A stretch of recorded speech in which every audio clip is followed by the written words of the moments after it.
From the Sound of White Noise release, that is Anthrax featuring John Bush on lead vocal. Probably one of my favorite Anthrax release. Sure. Aside from the last one with John Bush, We've Come For You All. That's a good one, too. I've always said that I'm a fan of the bookend John Bush era CDs. I'm a fan, I'm a fan of all of it, I think. Yeah, but I mean, those are my two favorite. See, I go back and forth. My all-time favorite is the same as everybody else's, Among the Living. But I love the Bush stuff. But I like Stomp 442 is probably my favorite one. With I'm in a zone. I'm in a zone. Mm-hmm. I love that shit. Sure. But, the Bush stuff was great. I love worship music about as much as I could love anything. Yeah, but I'm just talking specifically the Bush era. I don't know that I love it more. I do. If I don't know that I have an opinion, and I used to always say, it's John Bush without question. But as I've gotten older, I will say this: the clunkers in the collection are in the Joey stuff. Yeah, absolutely. And I will admit that Worship album, in my opinion, best Anthrax album ever. The Worship music? Yes. Yeah, that's a fucking good album. That is a great album. That one blew me away. I couldn't believe that was actually John Bush, or not John Bush, but Joey Belladonna. Yeah. You think that's the best one ever? Out of that Belladonna era? Yeah. Oh, yeah. Really? Yeah. I never got into the whole Rappy Anthrax thing. But Among the Living, dude. I know it's a good one. But I Am the Law, Indians. Again, that's that whole kind of, they started getting into that kind of that rappy thing, and I just don't like that. I love that rap. I don't. But you're a rap fan, though. Yeah, that is true. I do like rap. I don't like it. And I don't know. What about Persistence of Time? Well, they're good. Those are good albums. But worship music is just a punch in the face. Yeah, I love it. Don't get me wrong. I love it. Anthrax is one of my bands that I put up there that if it's on, it'll never be turned off in my house, in my ears. No matter who. I'll even listen to the Turban stuff. I don't care. I love them, dude. The only album that I really did not love was State of Euphoria. Mm-hmm. That one just didn't have a whole lot of good. But, although it did have You're Antisocial. Right. See, I didn't like that at all. Yeah, see? Didn't dig that at all.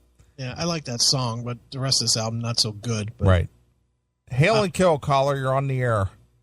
What are you talking about? Among the Living Rappy? It's not, it's not rap. I'm just saying it's just the beat of it. Caught in the mosh. Yeah, see, I'm not into that. I don't hear what anything on that album has to do with rap. But I mean, I'm talking about the pacing of it, not specifically. It sounds like a rap album, but the pacing of it. I think we can agree to disagree. I think we're gonna have to. If we compared to worship music to that. Yeah. Two totally different records. Well, but I agree. I agree with that. I think the difference is that Among the Living and to some degree Spreading the Disease, they're like, how dead serious somebody like Metallica or Megadeth or Slayer were. Anthrax was they had more of a spirit of fun about them in the early years. Sure. And then when Persistence of Time came along, they stopped wearing the jams, they stopped wearing the shorts. And the music got more serious, I guess. Right. But when the Bush era came along, they were more straight ahead metal. Oh, they weren't. Sure, they weren't thrash. Yeah, see, and that's kind of what I was thinking too. Is that Among the Living is a thrash record, and Worship Music is a rock record. Big difference. Among the Living has blast beats on it. Yeah. I'm with you on this, Doghouse. I don't necessarily. I'm not saying Neely's wrong in what he hears, because what you hear is what you hear. But sure. But I don't hear rap as much as I hear. It's just thrashy. And it's it's simple. it's thrashy, and it has kind of a lighthearted punkness to it. Yeah. Now that maybe that's what it is. Maybe it's not necessarily rap, Neely, but more of the punk. And I said it's the pacing. Right. I hear, to be honest with you, I hear more rap-like rhythms and pacing in some of the Bush years that are sort of slowed down and groovy than I do here on, like, Among the Living or even State of Euphoria. Yeah, State of Euphoria is not very good, though. Yeah, that's true. That's true. I think if I had to pick a weak album from Anthrax, it would probably be State of Euphoria. I think that's universally the weak link in their catalog. Taking Fistful of Metal out of the equation, because that almost doesn't really count. I like that. You don't like that record? I like that record. I don't care for it. It just seems like early thrash to me, like 83, 84, 85, even the first couple Slayer albums, they just don't quite do it for me. Okay. It seems like the style itself was just still finding its legs. Yeah, fair enough. And that record was written by different guys too, wasn't it? That was written by like the MOD element with Dan Loker doing a lot of the writing, if I'm not mistaken on that. Yeah, I think you're probably right about that. I don't even care for the first Testament album because it just sounds kind of like kids experimenting to me before they got serious on stuff like Practice What You Preach. Well, that's probably true because at that point it was such kind of a new direction that, like you said, everybody was kind of experimenting with that whole thrashy, approach. Sure, and it kind of seemed a little, almost like what you said. It seemed a little snotty punky in some ways. Right, and the First Testament record too. You also had. I'm trying to think. What the first one is? What, The Legacy? That was all written by. Yeah. That's the one with Over the Wall on it and like Raging Waters and stuff. That one was all written by Zetro, but then sang by Chuck. So it didn't have the writing team that became Testament. Sure, it just seems kind of like. I don't hear that many standout songs that I do on later albums. You know what I mean? Yeah. Although I'm looking at it right now, I just pulled it up real quick, and boy, they play a lot of these songs. They play Burn Offerings, and they play Over the Wall, and they play First Strike is Deadly. They play a lot of these. But all those songs are better on First Strike Still Deadly when they were re-recorded. I agree with that. I definitely agree with that. Yeah, I mean, just the sound is so much better, and it just seems like the performances are so much. It's almost like the drummer's playing so fast, everybody's having to rush to keep up with them. Right. Who's that guy? Lou Clemente. Yeah. And a side note from the conversation with Nalbandian, believe it or not, Rockline is no longer on the air either. Really? It went away? It went away late last year. Really? See, I found a box of old cassette tapes that I made off the radio back in the 90s, and there were a lot of Rockline on it. So I kind of got curious, so I did a little bit of Googling, and I found that Rockline is no longer on the air. I'll be damned. Well, it's been a while since I've listened to Rockline, but regardless, me too. It wasn't a bad show, but, it kind of, I guess it was time for it to go away. I think it outlived its usefulness. That's kind of where I was going. Yeah, it kind of was time for it to go away. Yeah, I mean, there's no need for a Rockline in 2015.